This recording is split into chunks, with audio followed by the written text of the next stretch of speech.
Allô, bienvenue dans notre cours d'algorithme. Aujourd'hui, nous allons voir ce qu'on appelle la recherche dichotomique.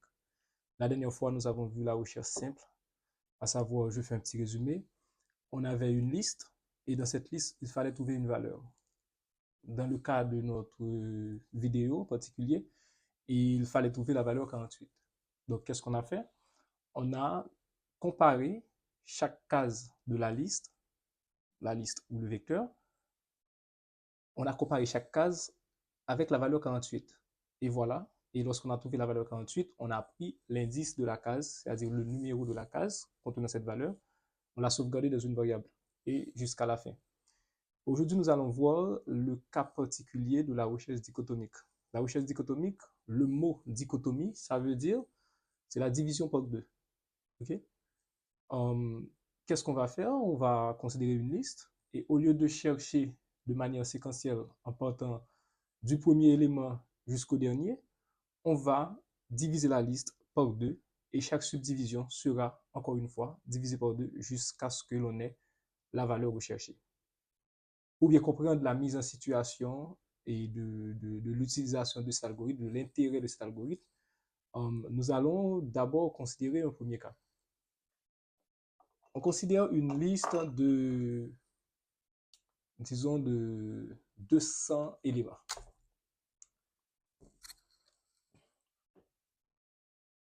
Ici, c'est l'élément 0 et le dernier élément sera l'élément 199. Si nous voulons appliquer la recherche simple, la recherche séquentielle, eh bien, il faudra parcourir les 199 éléments pour trouver l'élément recherché, pour trouver la valeur recherchée. Que la valeur recherchée soit à la première position, à la deuxième ou à la dernière position, il faudra parcourir toute la liste.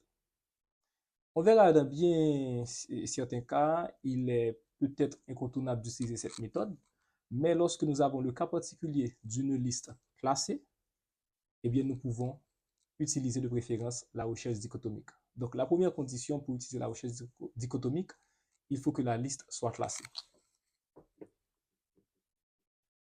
Liste classée. Qu'est-ce qu'on entend par une liste classée? Ce sera pour nous un vecteur où les différents éléments ont un certain ordre bien défini. Cela peut être ordre alphabétique s'il s'agit de mots. Cela peut être aussi l'ordre alphabétique inverse, c'est-à-dire encore des mots, mais nous partons du mot qui commence par Z, par exemple, et pour arriver au mot qui commence par A. Et donc, c'est encore une liste alphabétique, mais pris dans l'autre sens. Cela peut être s'il s'agit de nombres, de l'ordre croissant ou de l'ordre décroissant. Donc, dans tous les cas, pour appliquer la recherche dichotomique, il faut que la liste soit classée. Et l'on va voir pourquoi. Et la recherche dichotomique, on prend l'exemple que nous voulons rechercher un mot dans un dictionnaire. Bon, nous sommes d'accord que la condition de base est déjà appliquée, déjà vérifiée, c'est que dans un dictionnaire, les mots sont classés par ordre alphabétique. Ici, j'ai avec moi un dictionnaire français-anglais, donc nous allons considérer la partie française. Pas de problème. Et nous voulons chercher le mot, par exemple, pantalon. Donc, lorsque nous cherchons le mot pantalon, on est d'accord avec moi que vous avez une liste classée de A jusqu'à Z, classée par ordre alphabétique. Nous n'allons pas passer les pages du dictionnaire l'une après l'autre, comme ça, pour trouver le mot pantalon. Nous n'allons pas commencer par A et lire les mots et abattement, abattoir, etc., jusqu'à ce que l'on trouve le mot pantalon. Nous n'allons pas non plus commencer par la fin, commencer par les mots comme zéro, comme je ne sais pas, des mots commencent par Z, et puis voilà, on avance jusqu'à trouver le mot pantalon. On est d'accord également que si on applique cette méthode, on va trouver le mot. Cependant, cela prend beaucoup trop de temps. Or, dans un algorithme, la gestion du temps, c'est une chose très importante. On va voir dans une prochaine vidéo la gestion du temps et la gestion de l'espace mémoire. Pour l'instant, on revient. Le mot pantalon. Qu'est-ce que vous allez faire? Logiquement, lorsque vous avez le dictionnaire en main, vous allez l'ouvrir à une certaine page inconnue, mais qui n'est pas trop en avant, qui n'est pas trop en arrière. Je dirais moyennement le milieu du dictionnaire. Et là, vous allez lire un mot. Et là, là où j'ai ouvert le dictionnaire, je vois le mot bidouiller. Bidouiller étant un mot qui commence par B, je sais que le mot que je cherche est un peu plus loin. Donc, il n'est pas encore dépassé. À ce moment-là, je laisse cette partie. La partie de gauche, ok, gauche pour moi, je la laisse et je vais dans la partie de droite, donc le reste du dictionnaire, je cherche environ la moitié et j'ouvre. Et là, je tombe sur un mot.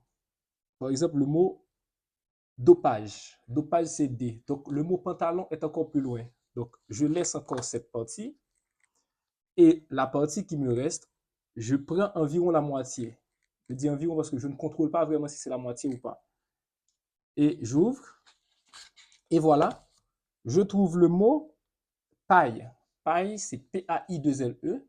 Donc, je sais que le pantalon est encore un peu plus loin, mais pas trop loin. Donc, à ce moment-là, je ne vais plus prendre la moitié, mais je vais commencer à prendre de petites quantités de pages. Et à ce moment-là, je trouve le mot pelle. C'est trop loin, parce que pelle, P-E-2-L-E. J'avais paille. Et là, maintenant, j'ai pelle. Donc, je sais qu'entre les deux, je vais trouver le mot pantalon. Entre les deux, ça ne veut pas dire c'est exactement et à mi-chemin entre les deux. Donc, je fais un petit saut en arrière. Je trouve le mot papillon. Le mot papillon, j'étais là. Je fais un petit saut en arrière. Je trouve le mot papillon. Est-ce que le mot pantalon se trouve entre paille et papillon ou est-ce entre papillon et pelle? Là, maintenant, je vais voir. Je cherche pantalon. Pantalon, c'est P-A-N. P-A-N-T-A-L-O-N. Pas vrai? Donc là, j'ai P-A-I, P-A-P. Donc, j'ai P-A, P-A, P-A, pas de problème. I-P. Est-ce que N se trouve entre I et P? Oui, N se trouve entre I et P. Donc, je perds cette partie-là. La partie où il y avait papillon jusqu'à pelle, cela ne m'intéresse plus. Je m'intéresse entre papillon et paille. Et là, maintenant, je fais ensuite, j'étais en papillon, pas vrai? Donc, je vais, dans ce cas, vers la gauche pour me rapprocher du mot pantalon. Et un petit peu vers la gauche, je tombe sur le mot paperasse. Paperasse, c'est P-A-P-E. OK? Donc, au lieu de considérer entre papillon et entre paille et papillon, je vais considérer entre paille et paperasse maintenant. Et de proche en proche, je m'avance et je sais que là où je suis, entre ces deux pages-là, la page de gauche et la page de droite, je vais trouver le mot pantalon. Et à ce moment-là, je cherche, eh bien, jusqu'à ce que je trouve le mot pantalon. Voilà. Et je lis la définition. Pantalon, puisque c'est un dictionnaire français-anglais, ça donne la définition en anglais, c'est pants. Pas de problème. Eh bien, comment on peut ça, c'est l'usage humain du dictionnaire. Donc, sans le savoir, vous utilisez une méthode plus ou moins proche de la méthode dichotomique pour trouver un mot dans un dictionnaire. La première raison, c'est parce que la liste des mots du dictionnaire, c'est une liste classée. Donc, à ce moment-là, le mot que vous cherchez, vous n'allez pas parcourir tous les mots du dictionnaire, mais vous allez faire des sauts, des bonds et éliminer certaines parties et à ce moment-là, réduire, etc. Mais la première question qu'on peut se poser, c'est après combien de bons, okay, si on peut l'appeler ainsi, après combien de bons au maximum, on aura la certitude d'avoir le mot recherché. Ça, c'est la première question. Et la deuxième question, c'est est-ce que ça fait vraiment un gain de temps considérable par rapport à la recherche séquentielle? La réponse est évidemment oui. Pourquoi?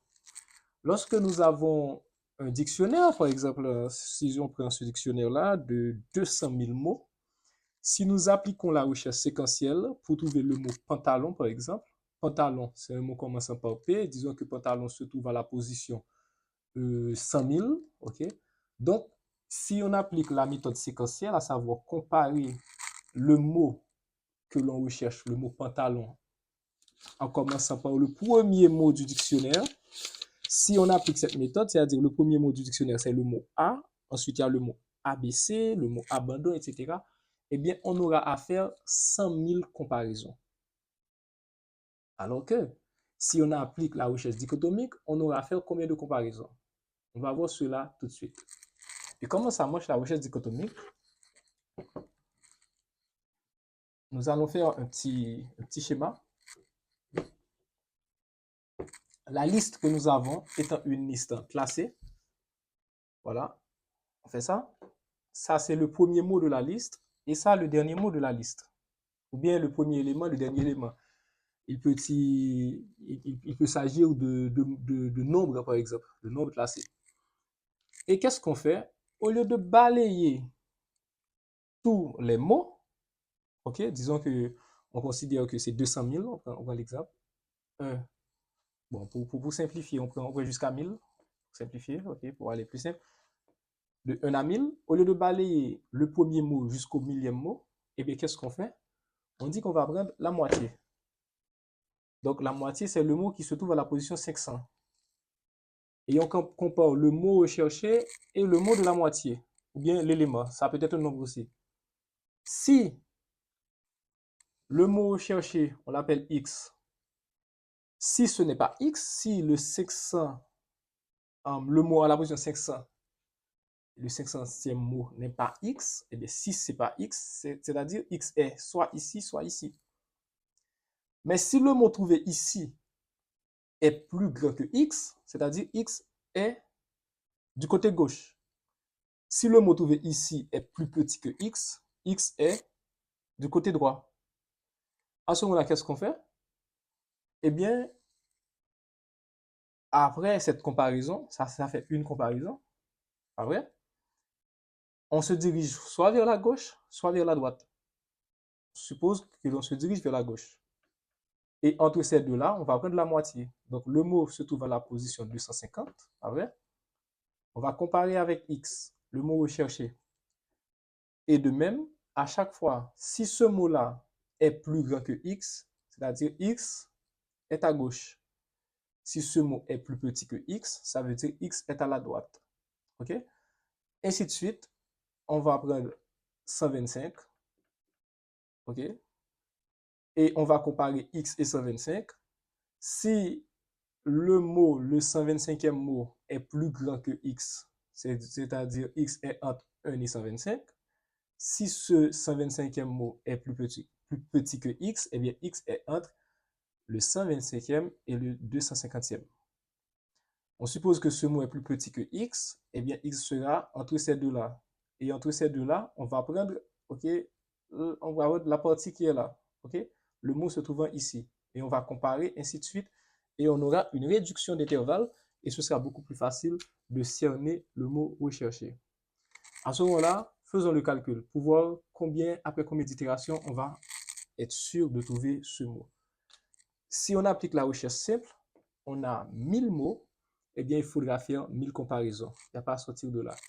Que le mot soit le deuxième ou troisième mot recherché, eh bien, on va trouver la valeur, mais l'algorithme ne va pas s'arrêter puisqu'il s'agit d'une boucle pour définir de la bonne minimale 1 jusqu'à la bonne maximale 1000, eh bien, on va continuer. Donc, on fera 1000 comparaisons lorsqu'on applique la recherche simple. Alors que si on applique la recherche dichotomique, voyons quel sera le gain qu'on aura, qui sera de notre intérêt, de toute façon. Le gain de temps. Eh bien, pour faire ça, premièrement, qu'est-ce qu'il faut? Il faut une comparaison ici. Ensuite, qu'est-ce qu'on fait? Une deuxième, ainsi de suite, une troisième, etc. Maintenant, après combien de comparaisons?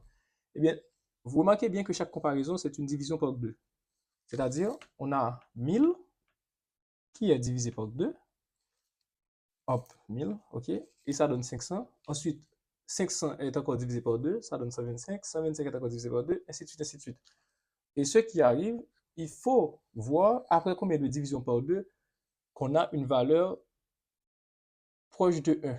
Je dirais égal à 1, mais si le nombre de mots qu'on avait n'était pas une puissance de 2, donc on n'aura pas exactement une valeur égale à 1.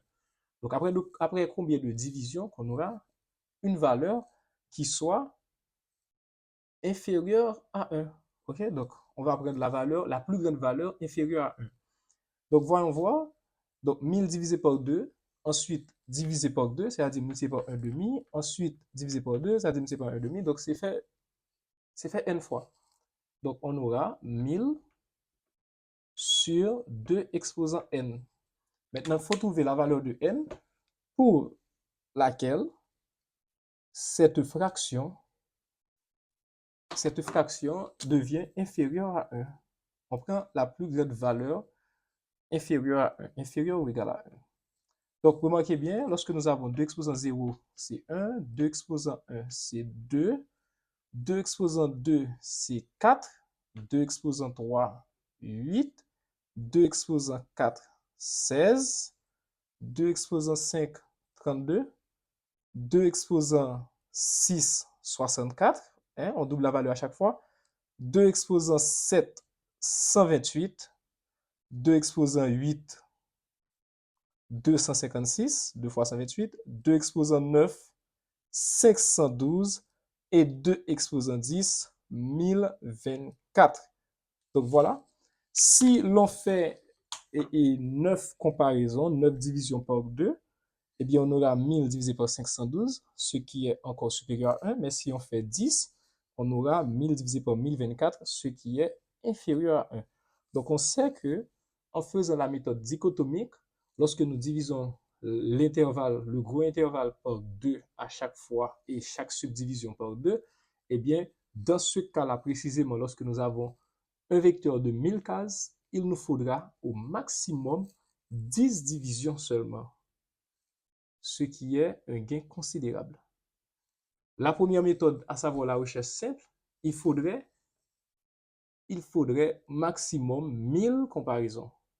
Après 1000 comparaisons, on est sûr de trouver le mot recherché, la valeur recherchée en général. Avec la méthode dichotomique, il faudra au maximum 10 comparaisons. Avec 10 comparaisons, on est sûr de trouver le mot recherché ou la valeur recherchée en général. Deuxième condition, la première condition c'était une liste classée. La deuxième condition pour faciliter la recherche dichotomique, il faut que le nombre d'éléments soit une puissance de 2. Pourquoi? Parce que vous voyez bien, en faisant les divisions, on arrive à un certain moment où les nombres qu'on va trouver ne sont plus divisibles par 2. Par exemple, on va trouver 125. 125 n'est pas divisible par 2. À ce moment-là, on va trouver des valeurs approximatives. En faisant 125 divisé par 2, on ne va pas trouver une valeur entière, mais une valeur décimale. Or, dans une liste, on n'aura pas d'indice. On n'aura pas d'indice qui soit vraiment des valeurs décimales. Donc, en faisant, par exemple, 125 divisé par 2, on va trouver 62,5, c'est ça? OK? Mais 62,5, ce n'est pas 62 et ce n'est pas encore 63. Donc, il faudra considérer soit 62 ou 63. Et pour éviter ce problème, la deuxième condition qu'on doit imposer à la liste pour que la recherche dichotomique soit applicable, eh bien, il faut que le nombre d'éléments de la liste soit une puissance de 2. Donc, on appelle P, je dirais la taille du vecteur ou encore la dimension du vecteur. OK? Il faut que P soit une puissance de 2. Eh bien, P doit être de la forme 2 exposant K, avec K un entier naturel. OK? Donc, à ce moment-là, on est sûr de pouvoir diviser jusqu'à trouver 1. Et là, on aurait trouvé 1. Si on avait 1024, par exemple, eh bien, avec n égale à 10, on aurait 1024 sur 2 exposant 10. Donc, 1024 sur 1024 égale à 1. Donc, on saurait que, effectivement, après 10 divisions, on aurait exactement le nombre recherché.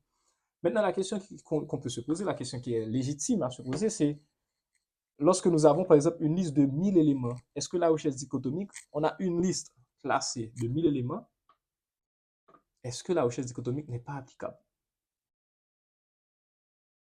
Vous remarquez bien, on a une liste classée de 1000 éléments, déjà classée. On a la première condition. Si on applique la recherche simple, on va faire 1000 comparaisons. Et on sait que si on applique la recherche dichotomique, on ne fera que 10 comparaisons. Maintenant, est-ce qu'on doit laisser tomber cette méthode juste parce que la liste manque 24 éléments pour avoir la deuxième condition. Mais non, ce qui est très simple de faire, c'est de compléter cette liste par 24 éléments. À préciser que les 24 éléments, eh bien, ils seront pratiquement définis comme étant la queue de la liste. Donc, si on arrive ici, on prend une liste, par exemple, de mots. On a Amandine ici. On a ici Zazou. Et pour compléter la liste, pour qu'elle devienne une liste d'un nombre de cases qui soit une puissance de 2, eh bien, on peut compléter par 24 mots qui sont Z, Z, Z, Z, Z, Z, Z, Z, ainsi de suite. 24 mots où Z est répété pendant 10 fois, par exemple. À ce moment-là, on sait que ces 24 mots seront la queue de la liste et ils vont nous faciliter la division par 2 sans trouver de nombre décimaux jusqu'à trouver le résultat final. Et on sait que ces mots-là ne vont pas nous gêner puisque ce n'est pas le mot recherché d'ailleurs et ces mots-là ne sont pas dans la liste. Ils sont la queue de la liste. On pourrait aussi, si l'on veut bien, compléter la liste et au début. Donc, ajouter, par exemple, avant Amandine, des mots, comme par exemple le mot un mot fictif qu'on a inventé, bon, juste pour compléter la liste en 24 mots manquants pour avoir la deuxième condition qui soit vérifiée. Et ces mots-là ne vont pas nous gêner puisqu'ils seront vraiment à l'extrémité de la liste et nous allons pouvoir faire nos divisions sans trouver de nombres décimaux et trouver le mot recherché. Donc voilà, ça c'était pour la recherche dichotomique. Donc on rappelle, pour la recherche dichotomique, il faut que la liste soit classée dans un ordre, soit l'ordre alphabétique, soit l'ordre alphabétique inversé. Ça peut être aussi, si c'est une liste de nombres, l'ordre croissant, j'allais dire l'ordre chronologique, si c'est une liste de dates, et l'ordre croissant ou l'ordre décroissant. Et la deuxième condition, il faut que la taille du vecteur soit une puissance de 2. Et on peut modifier la taille du vecteur pour avoir cette puissance de 2. Il suffit de compléter et d'arriver à la puissance de 2 qui soit supérieure à la taille du vecteur. Donc, si on a 1000, la puissance de 2 supérieure à 1000, la plus petite puissance de 2 supérieure à 1000, c'est 1024. Donc, il suffit de compléter jusqu'à 1024. Si on avait une liste de 2000, eh bien, la puissance supérieure, on pourrait prendre 2048. 2048 est une puissance de 2 supérieure à 2000. Donc, on aurait ajouté 48 mots qui soient soit la queue du vecteur, soit la tête du vecteur, et qui n'allait rien gêner dans l'application de l'algorithme. Je vous dis merci.